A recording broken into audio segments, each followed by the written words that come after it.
has been listed on the ASX. We've presented it techno nearly every year.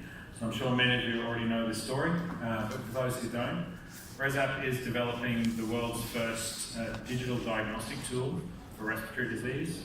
Essentially what we're able to do is turn this smartphone that many of you have in your pocket into a true diagnostic test for diseases such as asthma, such as croup, such as pneumonia, lower respiratory tract disease, and bronchiolitis.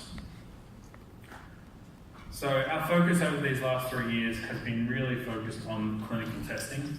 We've run a number of studies both here in Australia as well as in the United States to really demonstrate the accuracy of, again, using just a smartphone to make an accurate diagnosis of respiratory disease. Through that time, we've enrolled over 4,000 patients in those studies, and we've gotten results from 2 prospective, essentially pivotal clinical studies, which we think will allow us to take through to CE and FDA regulatory submissions, which allow us to now sell our product in the US, in Europe, Australia, in Singapore, in Canada, and the majority of the world. So this is a very exciting time for the company now as we push away from our clinical testing into regulatory submissions and then commercialization of our product. We're commercializing into a large global market.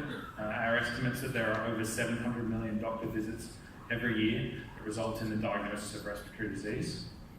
And we're well funded to execute on our commercialization. We recently raised $7.5 million just over a month ago. We're also broadening our technology product portfolio, and I really want to focus on the sleep apnea today.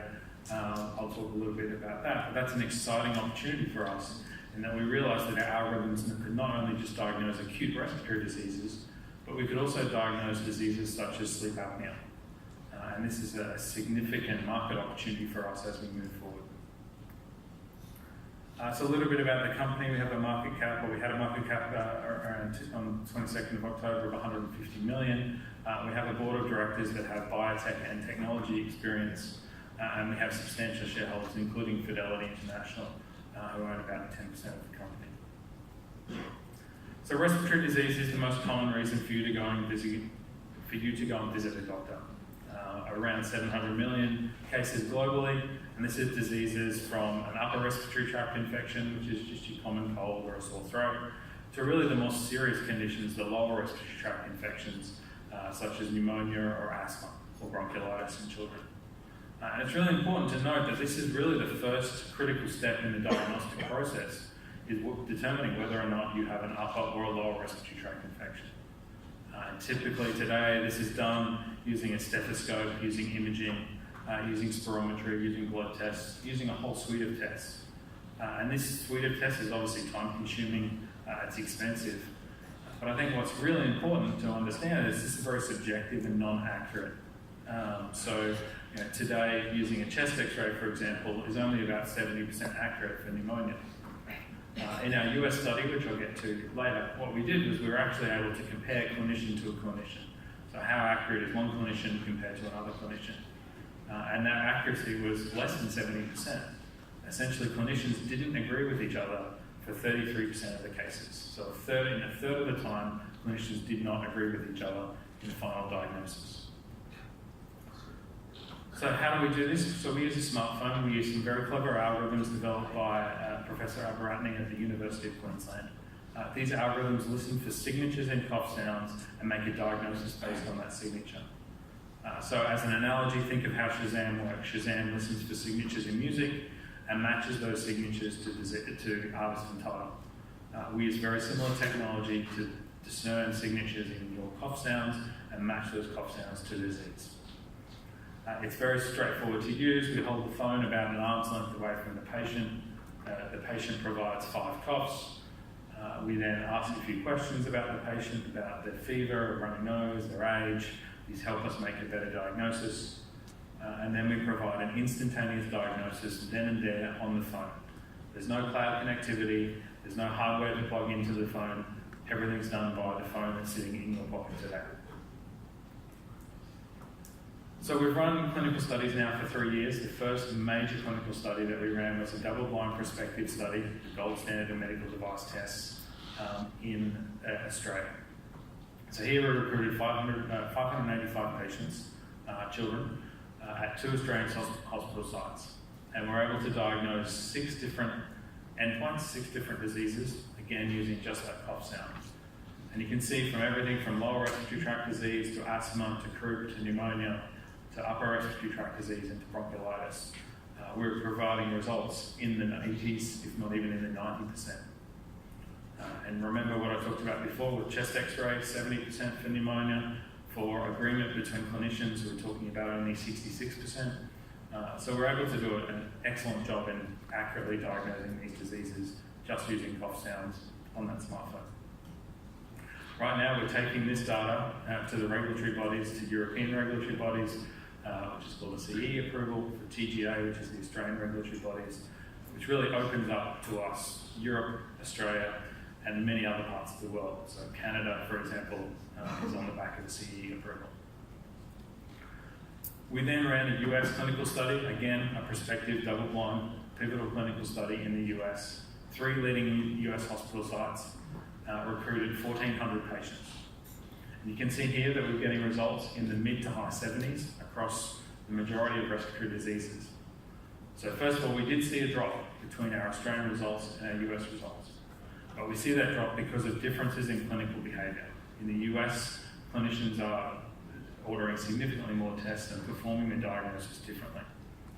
But you also have to take into account that these results are compared to clinicians who are only agreeing 66% of the time. So we're still doing better than one of those clinicians, or that those clinicians are agreeing with themselves. And so it's because of this that we see a great opportunity to take this forward into FDA approval, which opens the US market to us. Importantly, the 2 most important commercial opportunities here have the highest performance. So that, as I said before, the first critical step that doctors make in diagnosing respiratory disease is understanding whether that disease is in your upper respiratory tract or has it progressed into the lower respiratory tract. And once it's in the lower respiratory tract, that's when things get serious. That's when it's asthma or pneumonia. And so you can see here, for lower respiratory tract disease, we've gotten results that are really good. 73% positive % agreement and 77% negative % agreement. And so this gives us a great opportunity to enter that US market, especially in telehealth when that stethoscope is not available.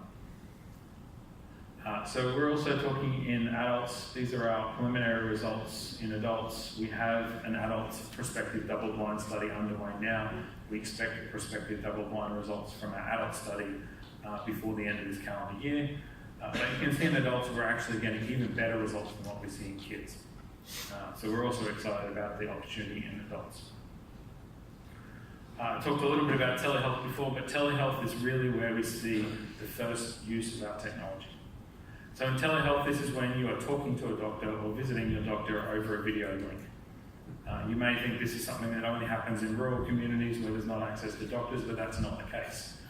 In the US, we're seeing a massive drive towards telehealth, in particular by insurers who see the large cost savings. A GP's office visit is $300+ in the US. A telehealth consultation is $40. That's a significant cost savings. And so we're now seeing tens of millions of consultations every year for telehealth, and roughly 30 to 50% of those telehealth consultations are respiratory related. And now the doctor doesn't have a stethoscope, and he or she can't do that first critical step, is do you have lower respiratory tract disease? Is this a severe disease, or is this just a common cold where you can stay at home for the day and get some rest? And so that's the opportunity that we're really targeting after. Telehealth's also growing globally. We see it here in Australia with Telstra Health, but we also see it massively occurring in China.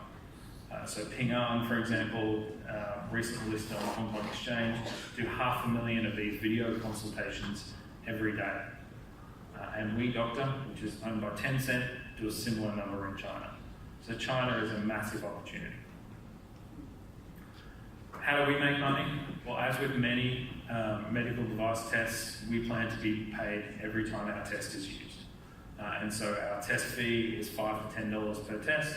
We get paid in every one of those 30 to 50% of telehealth consultations that are respiratory related. And again, we're performing that critical step that do you have a lower respiratory tract disease, which needs to be done in every single patient. We're also broadening what we're doing. Acute respiratory disease diagnosis in pediatrics is where we started. We've moved into adults. We're also moving into chronic disease management, where diseases such as COPD and asthma affect people day in, day out for the rest of their lives. If we can tell those people how severe their diseases are, whether they need medication, whether their medication works, it's a very important and very commercially valuable tool. As I started at the very beginning, obstructive sleep apnea is something we've been working on now for 12 months.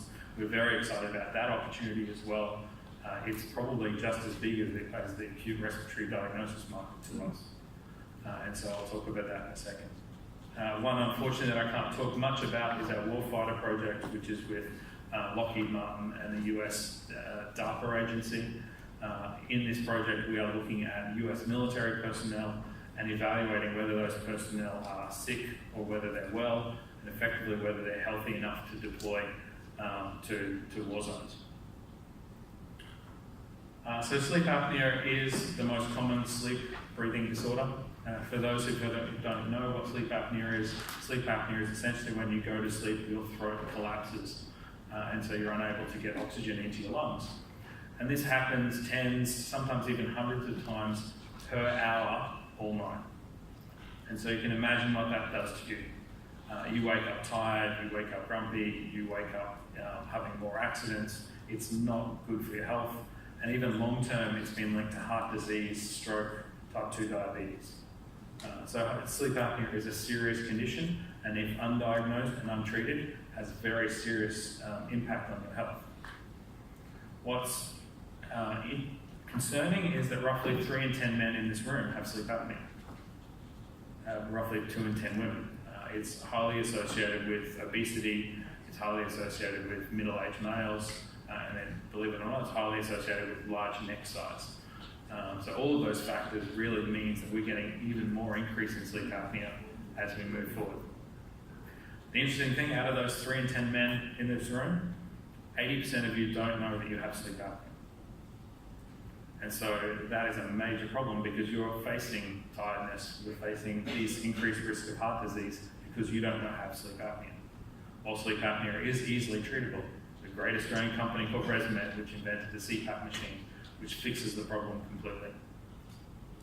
And why don't you know that you have sleep apnea? It's because of this. It's because there are major barriers for you to get diagnosed with sleep apnea. Not the least of which is being wired up in a very uncomfortable set of wires, roughly 24 wires connected to your body, and you're having to sleep in a sleep lab and then try to read that result. The other barriers are around referral. You actually need a referral from a clinician to get a sleep test. And Medicare are actually changing the rules as of today, which actually tighten the rules around getting this sleep test done. And the reason they're tightening the rules about getting that sleep test done is because of the cost. So the cost of a sleep test is somewhere between $600 and $5,000 a test. And so you can see why Medicare are tightening the rules, even though there's a population health problem that 80% of people with sleep apnea don't know it. So it's a really hard balance between the cost of diagnosis and the fact that there's a significant undiagnosed population. So we think we've got a really great solution to this. We can diagnose sleep apnea with a smartphone placed on your bedside table. So you can sleep at home in your comfort of your own bed with no wires attached to you, with the phone placed on the bedside table. What we do is we listen for signatures in your breathing and snoring sounds, and we're able to diagnose sleep apnea using those sounds. And we've already run a prospective double-blind clinical study, again, the gold standard of clinical studies for medical devices, comparing ourselves to that full polysomnography, so that full sleep test in a sleep lab. And you can see here that we're getting sensitivity and specificity in the low 80s, which is comparable to what would be a home sleep test, which is the current cheaper version of an in-lab sleep test. So we think you've got a great opportunity to deploy what could be a game changer in sleep apnea diagnosis and significantly reduce that 80% of people who have sleep apnea and get them treated and get them well and reduce the health and economic impact they have on society. So just finally, I stood up here 3 years ago, I think, and said that we've got revolutionary technology that's going to change the way respiratory disease is diagnosed. And I can still say that we're the only ones in the world who have this capability. We haven't seen anyone else do anything like what we do. We now have, 3 years later, compelling clinical evidence across 2 pivotal clinical studies that demonstrate that we have technology that works, and we have technology that we can take to the regulatory bodies for approval and open those markets up to us. We have now started on our commercial strategy, and we really look forward to the next 6 months where we'll see this product go from clinical trials into productization and commercialization, and we'll see it making a large impact on the world.